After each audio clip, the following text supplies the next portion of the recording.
In this Pecha Kucha, I will be examining the power of representation of LGBTQ plus characters by comparing Glee with several other popular television series that employ two prevalent tropes in the realm of LGBTQ plus media, ultimately arguing that the representations within Glee are stronger and are necessary for positive identity building in the LGBTQ plus youth population. GLAAD's 2016-2017 annual report on LGBTQ inclusion in the media titled Where We Are on TV recorded the highest percentage of LGBTQ series regular characters on broadcast television. Representation in the media is vital in making sense of the world and the self. Youth in general search for reflections of themselves in mainstream media in an attempt to contextualize themselves in society. With even less representation readily available in everyday life, LGBTQ plus youth especially rely on representations in the mainstream media to understand themselves in relation to the world around them. It is vitally important that these representations reflect positive narratives of the LGBTQ plus experiences. However, the representations that these youth find are overwhelmingly more negative than positive. Queerbaiting, one negative trope coined by LGBTQ plus viewers, is done deliberately to entice audience members to a television show that identify as LGBTQ plus in order to gain their viewership. It is seen through coded moments between two characters of the same gender, which can be and are interpreted as queer, but these moments are seldom ever explained or developed in any real canonized way. The show Faking It follows the story of two best friends, Karma and Amy, who after numerous attempts of trying to be popular decide to come out as lesbians, which launches them to instant celebrity status. Seduced by their newfound fame, they decide to keep up their romantic ruse. Amy eventually ends up actually falling in love with Karma, while Karma becomes romantically involved with Liam, the school hottie. This narrative provides an example of a deeper and even more personal form of queerbaiting that LGBTQ plus audience members encounter.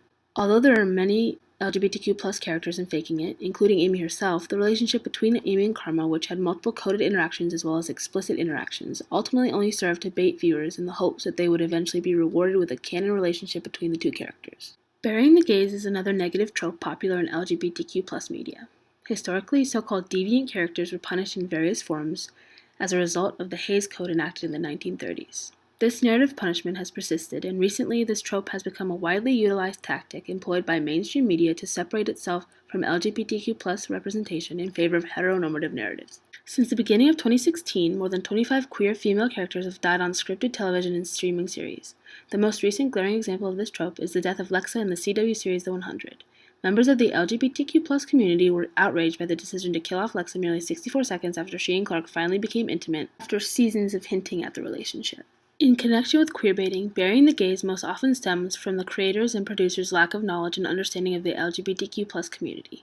Rather than putting thought into fleshing out the narrative arcs of their LGBTQ plus characters, they focus more on offering shallow representations of diversity and inclusion that ultimately negatively impacts LGBTQ plus viewers. In contrast to these troubling tropes found in various mainstream media series, Glee provides an overall positive and diverse representation of LGBTQ plus experiences. While there are several points of contention in regard to the individual representations of certain LGBTQ plus characters, Glee generally presents these narratives as authentically and intentionally as possible in order to create a safe space for LGBTQ plus youth to grapple with their own identities.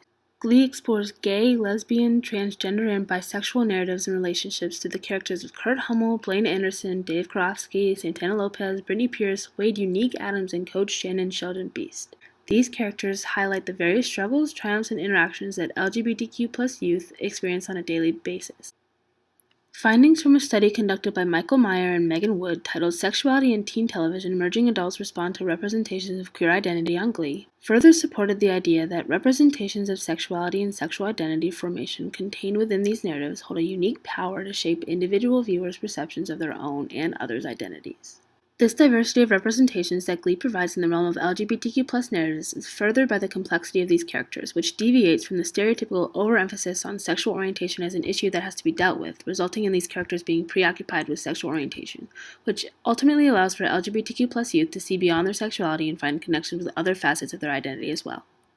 The need for visibility, particularly for young people who need to build their own thoughts on controversial identity issues, combined with the increasing number of negative representations of LGBTQ plus characters that flood the media, such as Faking It and The 100, poses a threat to the mental health and well-being of LGBTQ plus youth today. In order to combat these negative representations of the LGBTQ plus community, creators, directors, and actors must follow in the footsteps of Glee.